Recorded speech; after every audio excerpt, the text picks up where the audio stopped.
Hello everyone, in this video I'm going to teach you how to see who liked your playlist on Spotify in 2022. Is it possible? Is it not? Let's find out.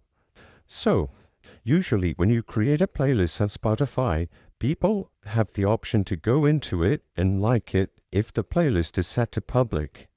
If you select the playlist, you will see that there's a number of likes, how many songs, and the duration of the playlist. Now, you might be wondering if there is any way to check who individually liked your playlist. As you can see, if we try to click on the likes number, nothing will show up. If we try to click on the image title, nothing pops up. We can only click on the alter of the playlist to be redirected to their profile page.